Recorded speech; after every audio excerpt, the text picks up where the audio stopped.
Hi, my name is Lee Cottrell. Today I'm going to talk about Docker. I've recorded this video for a class that I'm teaching at Pittsburgh Technical College called Intro to Computer Systems. So today I'm going to talk about what Docker is. I'm going to briefly talk about how to install Docker. We're going to look at how to find and pull images, and then we're going to run some images. All right, so Docker is a software platform. It allows developers to test and deliver solutions. You package your software solutions into containers. These containers have everything you need to run the software, and then this helps you to simplify distribution of your software to non-devs. We'll be using Docker to build web pages, run Java applications, run web services. It allows you to give a complicated setup to non-technical people. Some benefits. It allows you to have consistent and isolated environments. Let's say that you're working with an older version of Spring Boot, and your company has to deal with that older version of Spring Boot. That means you need an older version of your Tomcat web server. So if you have that on your system, now your system is vulnerable to running an older version of Tomcat. By putting it into Docker, you can load up that older version of Tomcat or Apache, whatever you need, and have the older version that you need to support the older version of Spring Boot without compromising your production system. Another benefit is once a dock is built, it can run anywhere. So it doesn't matter if it's a Windows box, a Linux box, a Mac box, Docker will run on it. There's no need to reconfigure local devices. So if you have your device set up the way that you want your device to set up, a properly built dock will allow you to run an environment completely different than what you have. Docker deploys quickly. Once you find the image you want, it sets up fast. The hard part is finding the right image and setting it up. But once it's built, it's quick. It also benefits the scale, which means it grows or shrinks as necessary. Since it runs on any system, it's easily portable.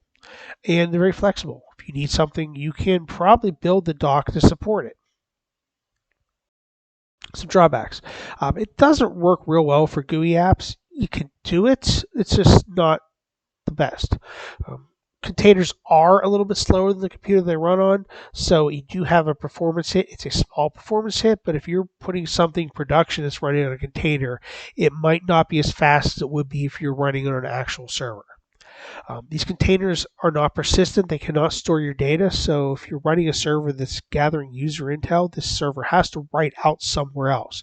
It will not store within inside that container. If you have a lot of containers, you need additional tools like Kubernetes. But that's outside of the scope of this particular discussion. All right, so let's talk how to install Docker.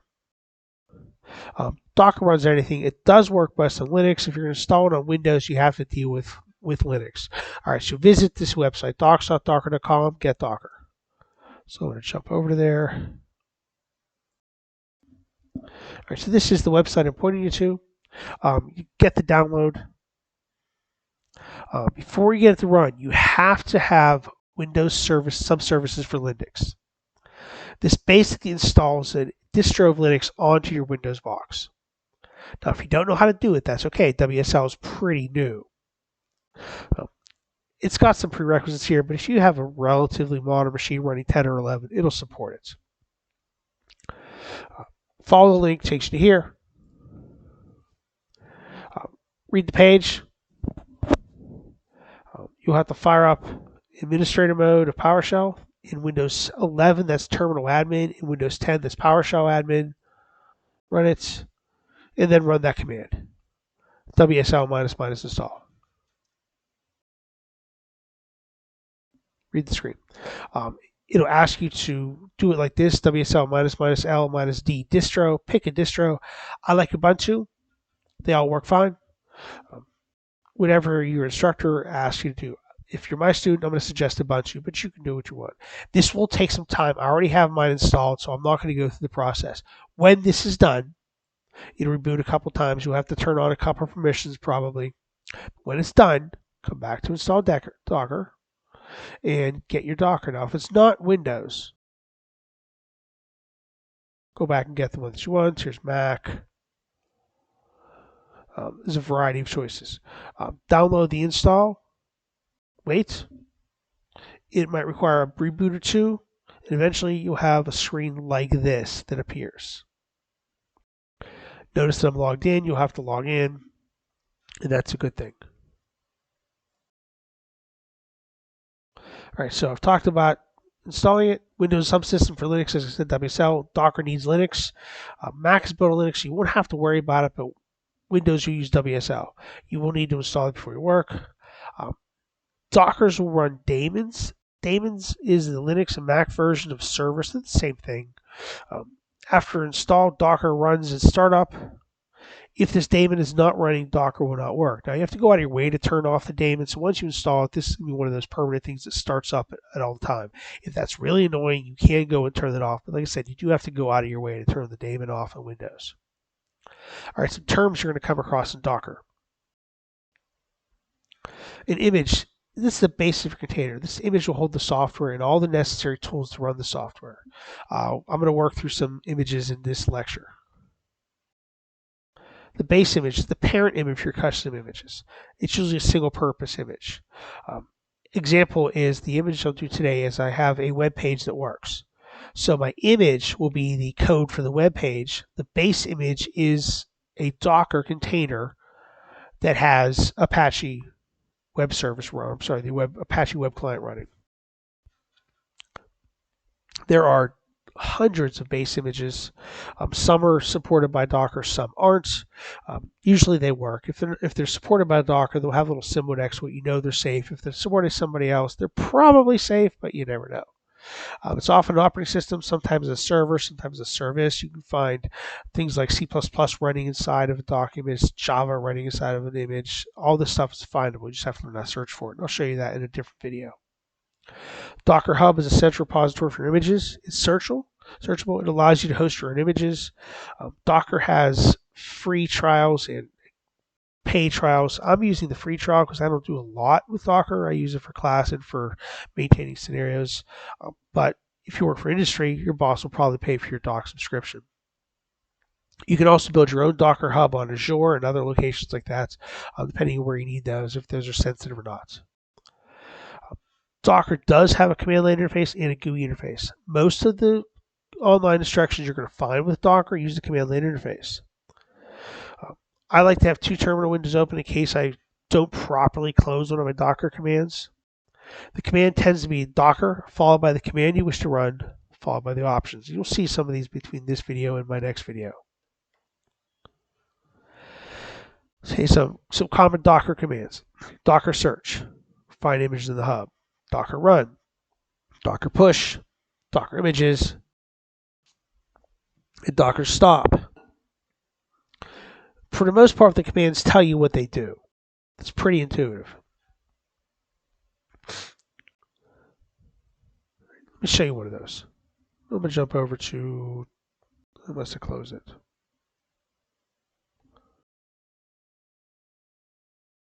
So I'm going to run the PowerShell terminal. I tend to run my PowerShells in administrator mode. The security people in the world will tell you that's bad. So if I search for my docs, this is what's visible online. These are my 4 docs I posted. These are all for class. None of these are super sensitive.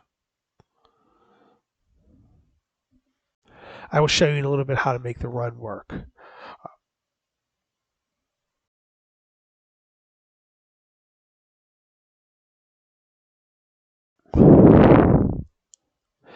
In addition to the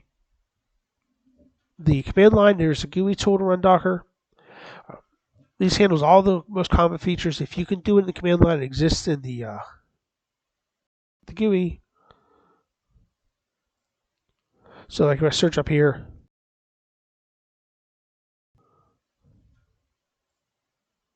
you see you've come across my docs.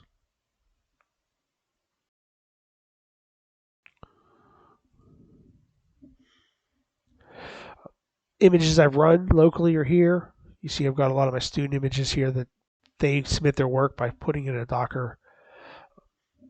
It does support extensions. I've just not worked with those. Again, you see I'm logged in.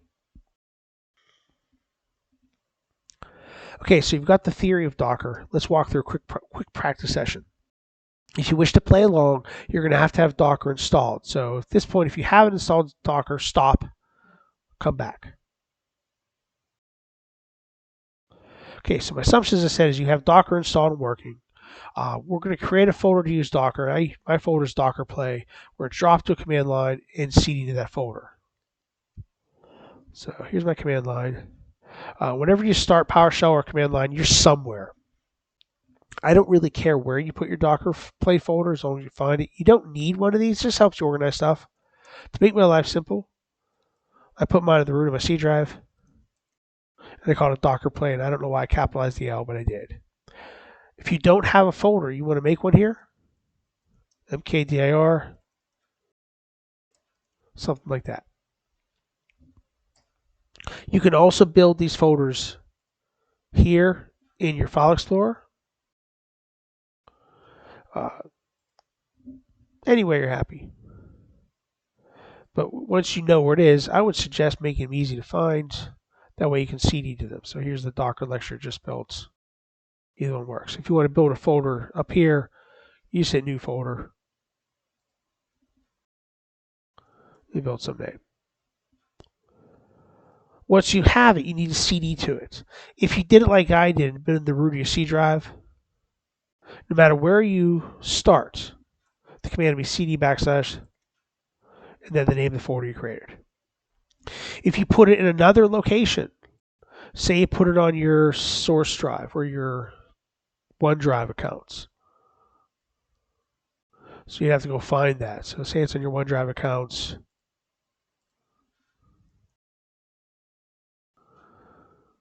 If you open that up, if you come up here and click on that address bar, you will get the URL to it. If you copy and CD and paste that, it'll take you to that folder. So that'll save you from having to traverse through the tree that is Docker or that is your operating system. I don't care where you put it, just have it somewhere. So I'm going to see my Docker lecture I created for today. I'm going to list my files there. In old school DOS, it's dir. Modern DOS or modern PowerShell is Linux. Or if you want to do proper PowerShell, there's nothing in any of these. So I'll use ls because it's the quickest to type. So we're now going to find my image. Okay, now here are my steps. Now let's show you what's going to happen. Pull my browser. If we go to 127.0.0.1, that's my local host. Nothing's there. And if you pull this up, likely nothing's there as well. If something pops up, my next command is not going to work well. And I'll show you how to get around it. Something might be there if you have WAMP installed or XAMPP installed or Apache or Tomcat's running. You might have something there. Probably you don't. But if you do, I'll show you how to get around it.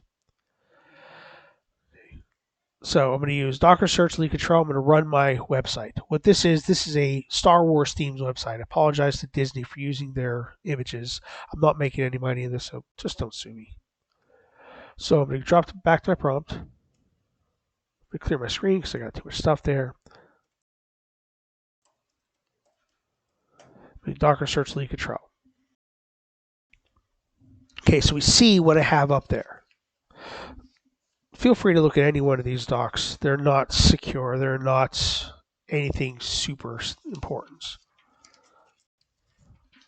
So now I'm going to run this lead control dark side. The minimum I'll need for this, I'll need a minus, and this is for this particular run. Different commands run differently. My web service has to run on a ports. The traditional HTML port is 8080. What this says here, is 80. I'm sorry, not 8080. It's 80. What this says is internally, my Docker is exposing port 80. Externally, meaning on this box, I'm connecting port 80 to the internal 80. I'm going to put the name of my doc.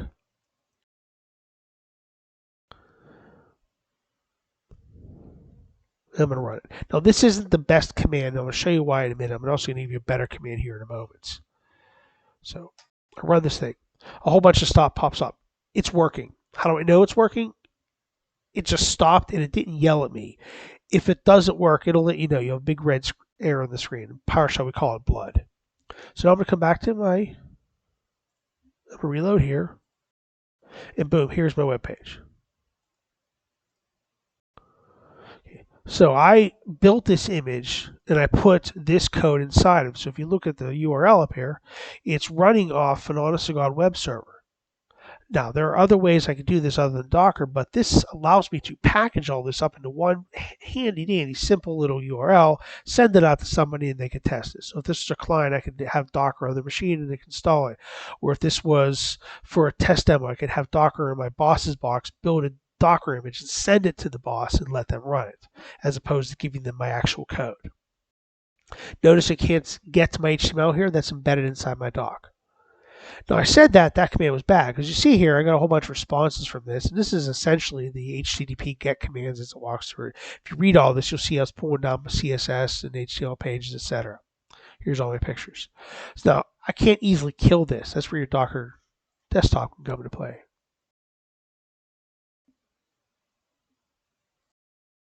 Go back to my containers. It'll have some name. It's usually an adjective and a noun.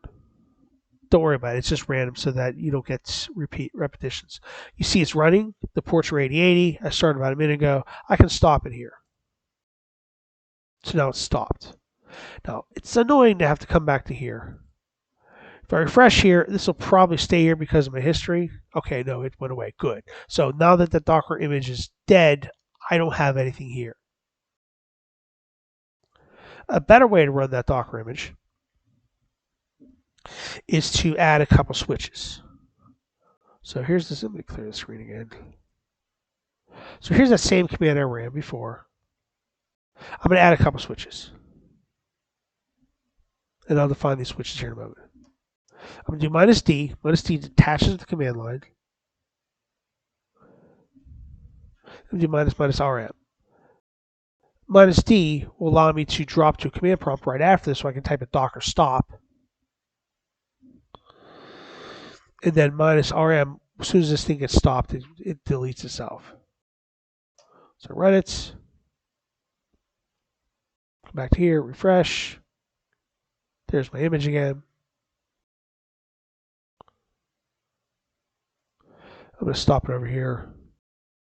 So I actually prefer clicking stop to run the command, but I could have also typed Docker stop. And then the name of the image. All right, so now for those who had issues running this, if you have a web server up and running, 8080 is not going to work. Pick another number. I'm going to run with 8080. If you're not familiar with ports, the first 1,024 ports in a computer system are said to be, quote, well-known, unquote, and defined, meaning they have a value. So if you were to pick like 23, you just blew up some other ports. 8080 is above 1024. They're kind of open use. They're kind of reserved, but kind of not. 8080 is a very common HTTP ports for working around servers. If 8080 is taken, because sometimes you see that, you can use 8000. You can also use 12,000. You basically use any number less than 65,536. So I run this. It's up and running. Come back here, I do a reload. It should die because I'm no longer on port 80. I'm going to use some port 8080. That should have loaded.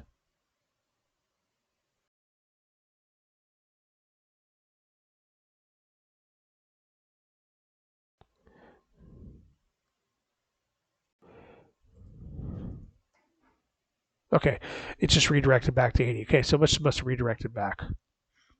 That was weird.